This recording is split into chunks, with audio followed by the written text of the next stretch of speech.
Bonsoir, bienvenue dans le MAG Normandie sur Radio Sensation. Si je vous dis XPO, ça vous parle ? Non ?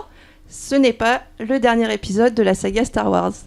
Avec nous ce soir pour en parler pendant ces 10 petites minutes, Anne-Sophie Dallet, responsable des ressources numériques de la bibliothèque départementale de l'Eure. Bonsoir. Bonsoir. Et Fabrice Carrière, responsable donc de la médiathèque et pas bibliothèque départementale. Bonsoir.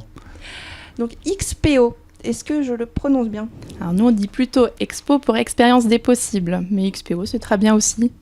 Alors de quelles expériences parle-t-on ? Alors c'est une dizaine de jours autour du numérique au sein des bibliothèques du département. Une trentaine de bibliothèques sont partenaires et ont programmé 90 animations. Donc ces 10 jours ont commencé hier ? C'est ça, c'est du 1er au 10 février 2019. Alors qu'est-ce qu'on propose durant ces journées ? Alors, il y a plein de sortes d'animations différentes, des ateliers autour de l'impression 3D, sur le codage, sur la réalité virtuelle, le jeu vidéo, voilà, vraiment plein de choses. Est-ce que c'est réservé uniquement à un public plutôt jeune ?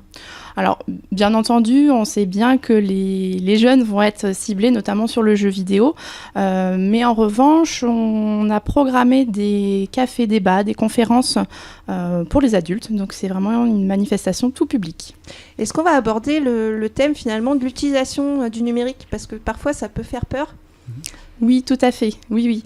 Par exemple, on a une conférence sur les écrans Internet et les enfants.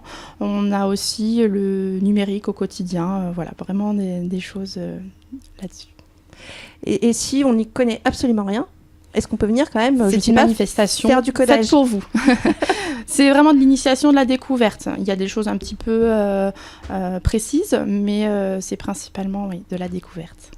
Et comment est venue cette idée de festival ? Alors le département a voulu promouvoir le numérique dans les bibliothèques pour lutter contre la fracture numérique, contre l'électronisme. Et donc voilà, cet événement fort autour du numérique est né comme ça. Est-ce qu'il y a aussi une volonté peut-être de rattacher certains publics justement pour lutter contre l'électronisme parce que beaucoup de démarches se font en ligne. Est-ce qu'on a aussi une partie un petit peu sur cet aspect-là ? Oui, nous sommes partenaires de l'espace numérique mobile qui se déplacera dans plusieurs bibliothèques du département, notamment à Étrépagny, également à Charleval. Et ils vont intervenir pour montrer aux visiteurs comment se servir d'un ordinateur tout simplement, mais comment faire certaines démarches en ligne. Voilà, il y aura vraiment des animateurs prévus pour ça. Et alors pendant ces 10 jours, donc tout le département est mobilisé, donc on a dit une trentaine de bibliothèques et médiathèques qui sont mobilisées. Comment est-ce qu'on retrouve ce programme ? Le programme est en ligne sur Heure en ligne, le site du département, mais aussi sur le site internet de la médiathèque départementale, médiathèque.heure.fr. médiathèque.cg27.fr. .cg27.fr. Oui, ça a changé récemment, oui, je crois. C'est ça. Et aux alentours de Bernay, qu'est-ce qui est prévu ? Alors, Bernay, il y a des choses qui se passent dans la médiathèque. Du 5 au 9 février, une animation en fin de journée, vers 16h, sur la réalité virtuelle. Voilà, un casque de réalité virtuelle avec une console de jeu pour découvrir ce nouveau média qui est très sympa. Et aussi, mardi 5 février à 20h, un café-débat sur les jeux vidéo. Est-ce que c'est un développement de compétences ou un danger ? Voilà. Est-ce qu'il y a une volonté que ce rendez-vous soit pérenne à terme ? Est-ce que c'est des rendez-vous qu'on retrouvera, je ne sais pas, une fois par an, peut-être un peu plus ? Oui, la manifestation a vraiment vocation à être pérennisée dans le temps. Voilà, on verra. Et comment on gère, alors là je m'adresse à monsieur le responsable, comment est-ce qu'on gère cette arrivée du numérique qui est quand même parfois pas assez bien maîtrisée ? Alors on essaye justement de montrer la diversité du numérique, comment en bibliothèque on peut amener les gens à utiliser le numérique par le biais des animateurs multimédia. De plus en plus de bibliothécaires sont aussi animateurs multimédia, ou en tous les cas c'est cette polyvalence. Et on essaye évidemment de s'adresser à toutes sortes de publics. Donc évidemment le public jeune qui est peut-être le plus familier, mais les publics empêchés, les publics qui des fois sont un peu loin du numérique, qui entendent parler de choses mais qui ne savent pas forcément de ce qui leur tourne. Et c'est le but des médiathèques justement de pouvoir faire ce lien entre des acteurs, même des privés, des structures et le public. Est-ce que vous travaillez justement avec des structures du territoire, alors qui sont plus qui ne font pas partie, on va dire, du département, de l'organigramme du département? Est-ce qu'on a des acteurs importants sur le territoire sur cette question du numérique? Alors là, pour cette opération précise, justement, on s'est adossé à des opérateurs ou des privés. Donc, par exemple, on aura Livre in Room, qui est une cabine virtuelle d'expérience littéraire à l'hôtel du département, donc pendant les 10 jours de cette manifestation, et donc qui vient de Lyon. Donc c'est une structure qui est faite par un théâtre de Lyon. D'autres structures aussi qui viennent, alors par contre là plutôt de l'heure, comme la Maison de l'Enfance et des Découvertes, qui propose des conférences, qui propose aussi un certain nombre d'animations. Donc pour l'instant on est resté quand même assez local ou assez normand, j'allais dire, par rapport à la boîte à outils numérique aussi. Mais voilà.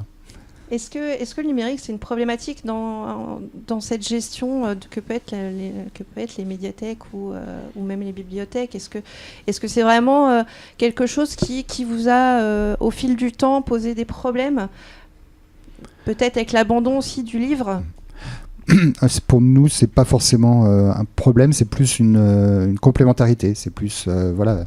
Alors ça peut être une prolongation. On le voit, certains ouvrages, par exemple, qui peuvent être après adaptés sous forme d'appli, par exemple.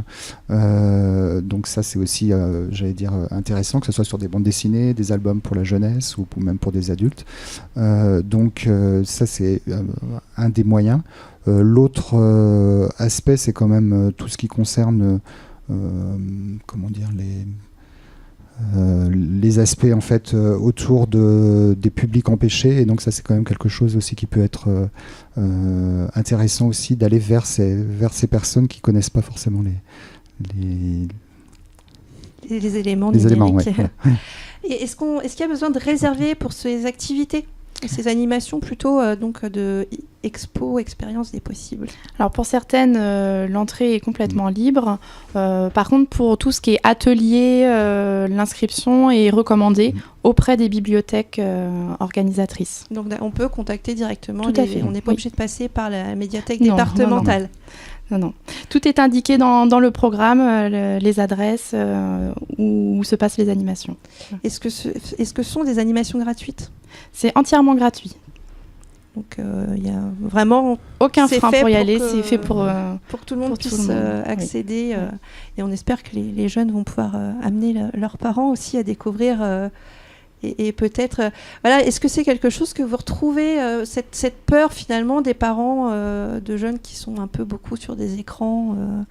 Je sais pas, peut-être que la réalité virtuelle, parfois, ça peut être oui, ça peut interroger un petit peu, et effectivement, c'est une manifestation autour aussi du partage.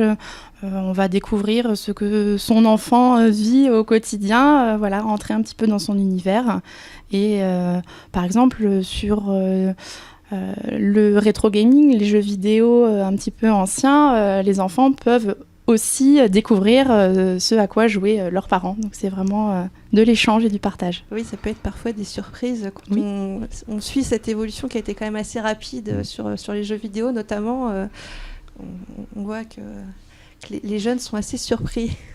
Mais oui, les parents ont été jeunes aussi et ont joué aux jeux vidéo. Parfois leurs enfants oublient un petit peu. C'est ça.